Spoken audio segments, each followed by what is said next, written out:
Hello and welcome. आज के इस वीडियो में हम आपके कक्षा 5 हिंदी की पाठ्यपुस्तक रिमझिम का पाठ नंबर 4 नन्हा फनकार के पाठ के प्रश्नों को हल करने वाले हैं। यह है पार्ट 3 वीडियो। पार्ट 1 और पार्ट 2 में हमने इसी चैप्टर को शब्दार्थ के साथ और पिक्चर्स के साथ अच्छे से समझाया है, जिसका लिंक आपको इसी वीडियो के डिस्क्रिप्शन बॉक्स में मिल जाएगा। प्रश्न 1, केशव की घंटियां।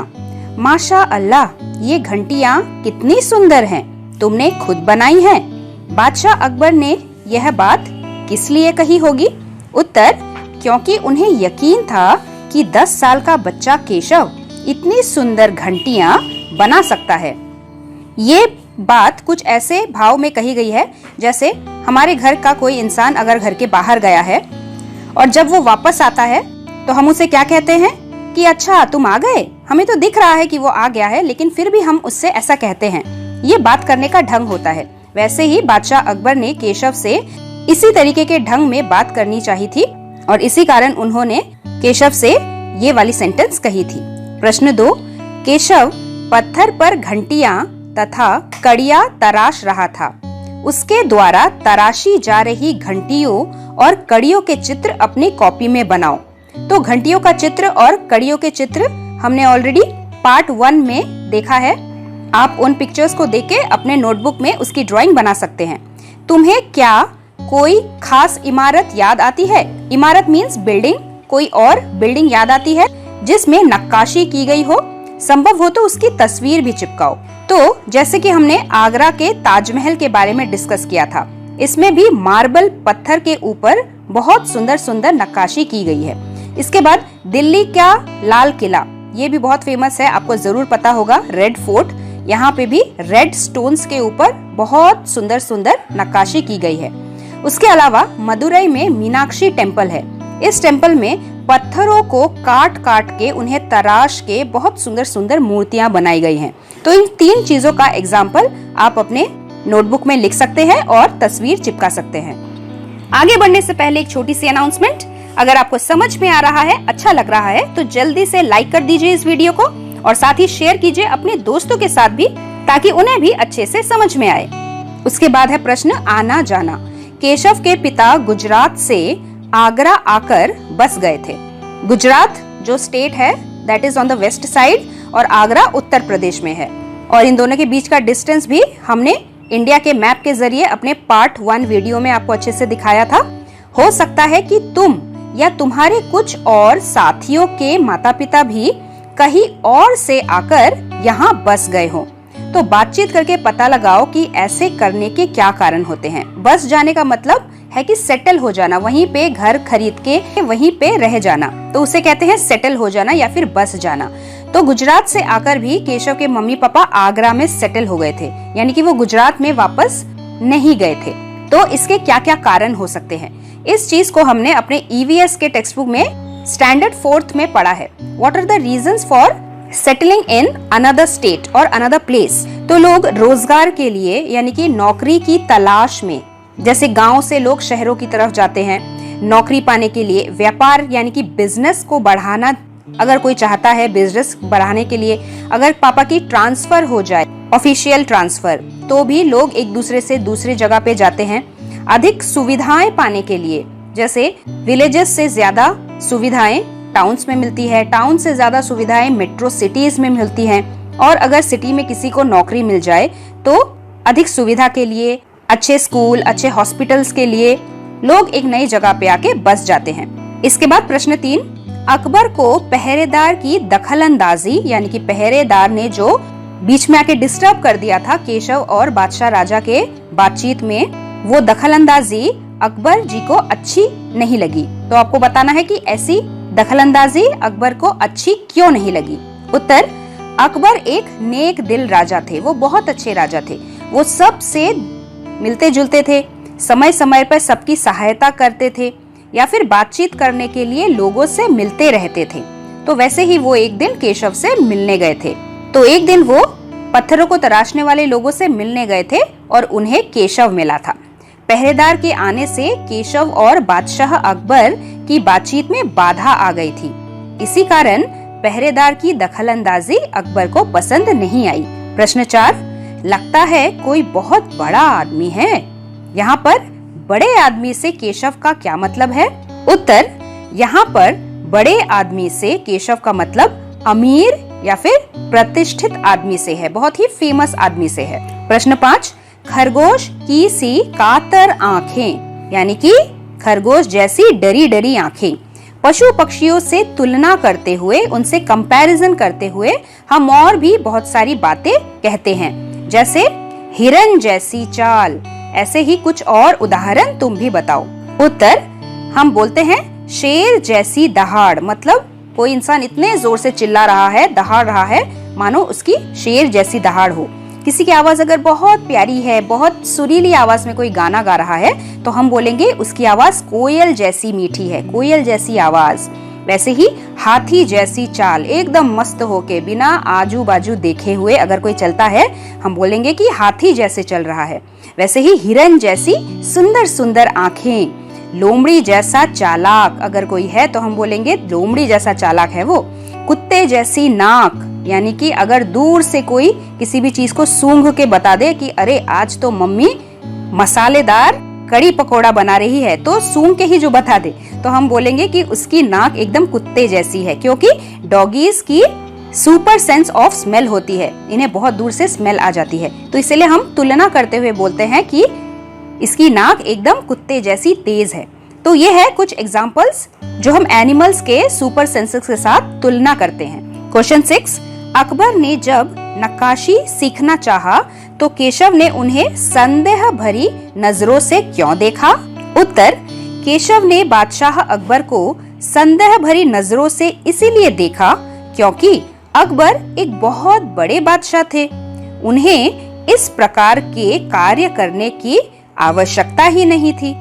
लेकिन जब उन्होंने केशव जैसे बच्चे से पत्थर तराशना सीखने की इच्छा रखी तो केशव को बहुत हैरानी हुई। उसका मन नहीं मान रहा था कि केशव का मन बिल्कुल नहीं मान रहा था कि एक बादशाह उससे नक्काशी बनाना सीखेंगे। ये आंसर मैंने आपको समझाने के लिए बहुत लंबा लिखा है, अगर आप चाहें तो इस आंसर को छोटा भी कर सकते हैं यहाँ से लिखकर। जब केशव जैसे बच्चे से पत्थर तराशने की इच्छा बादशाह अकबर ने रखी तो केशव को बहुत हैरानी हुई। उसके बाद है प्रश्न 7, केशव 10 साल का है, क्या उसकी उम्र के बच्चों का इस तरह के काम से जुड़ना ठीक है? यानी कि पढ़ाई छोड़कर काम में लग जाना, क्या ये ठीक है? अपने उत्तर का कारण भी बताओ। उत्तर, इस उम्र के बच्चों का इस तरह से काम में जुड़ जाना ठीक नहीं है, क्योंकि यह उम्र पढ़ने लिखने और खेलने कूदने की होती है। और इसीलिए आज के टाइम में हमारे देश की गवर्नमेंट ने ये फैसला लिया है, शायद आपने भी अपने 4th स्टैंडर्ड में राइट टू एजुकेशन एक्ट के बारे में पढ़ा होगा कि छोटे बच्चों से काम बिल्कुल नहीं करवाना चाहिए, क्योंकि एजुकेशन, शिक्षा और पढ़ाई लिखाई उनका अधिकार है। हर बच्चे को पढ़ना लिखना चाहिए और खेलना कूदना चाहिए, उसी से उनका शारीरिक और मानसिक विकास पूरी रूप से हो पाता है। प्रश्न 8, केशव बार बार सबको सुनाता, मतलब कि जब बादशाह अकबर उससे अलविदा कहकर चले गए थे तो केशव मस्ती में बार बार सबको सुना रहा था कि मेरे से कौन मिलने आया है और हमने क्या क्या बातें कही। तो आपको ये कल्पना करके लिखना है कि केशव सबसे क्या कहता होगा। उत्तर, आज बादशाह अकबर मेरे पास आए थे, उन्होंने मेरे काम की बहुत तारीफ की, उन्होंने मुझे नक्काशी का काम सिखाने को कहा। मुझे बादशाह की ऐसी इच्छा पर हैरानी हुई, फिर भी मैंने उन्हें बहुत अच्छे से नक्काशी का काम सिखाया। केशव जरूर बाकी के संगतराशों के साथ ये सब बातें बोल रहा होगा। अगला प्रश्न, शब्दों की निराली दुनिया। प्रश्न क, नक्काशी जैसे किसी एक काम को चुनो, बढ़ईगिरी, मिस्त्री इत्यादि, जिसमें औजारों का इस्तेमाल होता है। औजार यानी कि डिफरेंट टाइप ऑफ टूल्स। उन खास औजारों के नाम और काम पता करके लिखो। तो बढ़ईगिरी क्या होता है? बढ़ई होता है कारपेंटर और बढ़ईगिरी होता है कारपेंटरी, जिसमें लोग लकड़ी से संबंधित काम करते हैं। वुडन फर्नीचर्स, वुड से अलग अलग तरह की चीजें बनाते हैं, जैसे वुडन डोर, वुडन सोफा, लकड़ी का दरवाजा इत्यादि। और मिस्त्री क्या होता है? मिस्त्री होता है मेजन, जो घर बनाते हैं, ईंटों को और सीमेंट को जोड़ जोड़ के घर बनाते हैं। तो इन दोनों कामों में अगर आपके घर के आसपास कोई ऐसा इंसान है जो इन दोनों कामों से रिलेटेड है, तो आप उनके पास जाइए और वो जो औजार यूज करते हैं, जो टूल्स यूज करते हैं, उनके नाम पता करके आपको लिखने हैं। तो जैसे कि मैंने एग्जाम्पल यहाँ पे लिया है, जो बढ़ईगिरी का काम करते हैं, कारपेंटरी करते हैं, कारपेंटर्स होते हैं, जिन्हें हिंदी में बढ़ई कहा जाता है, वो किन किन औजारों का इस्तेमाल करते हैं। जैसे वो हथौड़ी का इस्तेमाल करते हैं लकड़ी या फिर दीवार में कील यानी कि नेल्स ठोकने के लिए। जमूर का इस्तेमाल करते हैं कील को उखाड़ने के लिए। गलती से उन्होंने कहीं गलत जगह पे कील डाल दिया तो उस कील को वहां से उखाड़ने के लिए वो जमूर का इस्तेमाल करते हैं। उसके बाद आरी मतलब एक्स, लकड़ी काटने के लिए किया जाता है। पेचकस होता है पेच कसने के लिए या फिर निकालने के लिए, जिसे इंग्लिश में आप स्क्रू ड्राइवर भी बोलते हैं। उसके बाद बर्मा, छेद करने के लिए यानी कि ड्रिल मशीन। लास्ट में है रंदा, लकड़ी में घिसाई करने के लिए, यानी कि लकड़ी तो थोड़ी रफ होती है, आपने देखा होगा, इसको स्मूथ करने के लिए, जिससे कि वो हाथ में हमारे ना चुभे, उसे स्मूथ करने के लिए रंदा इस्तेमाल किया जाता है। उसके बाद वाला प्रश्न है, कटाव शब्द कट क्रिया से पैदा हुआ है।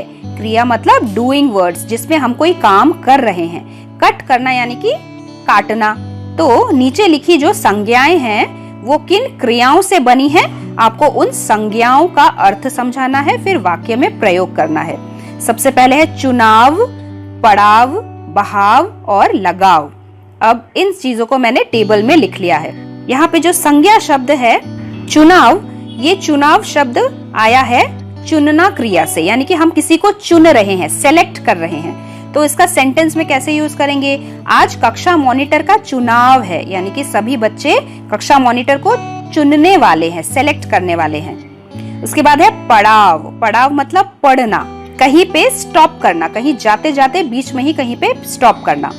एग्जाम्पल, आज यही पड़ाव डाल लेते हैं। मान लीजिए आप 5 डेज के ट्रैकिंग पे जा रहे हैं और जाते जाते पहले वाले दिन शाम हो गई है, तो सर क्या बोलेंगे, आज यहीं पे हम स्टॉप करते हैं, टेंट लगाते हैं और रेस्ट करते हैं, यानी कि हम वहीं पे पड़ाव डाल रहे हैं। आज यहीं पे पड़ाव डाल लेते हैं और रेस्ट कर लेते हैं। तीसरा है बहाव शब्द आया है बहना से।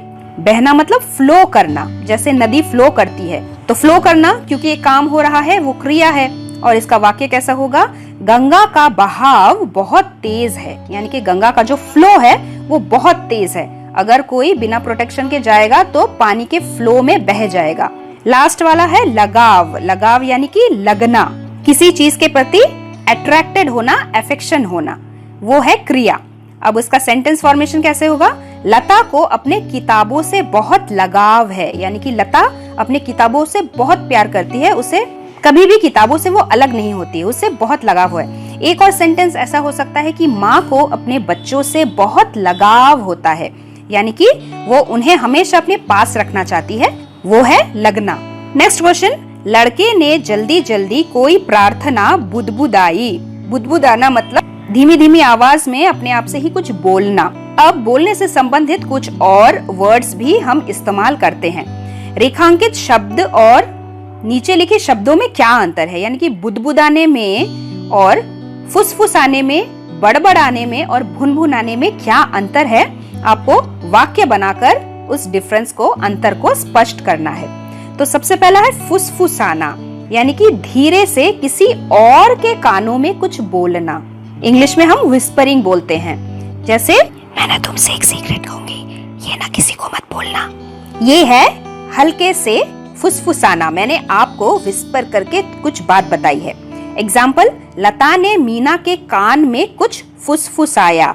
लता ने मीना से जो बात बोली वो सिर्फ मीना ने ही सुनी, हमको सुनाई नहीं दी, तो वो हुआ फुसफुसाना।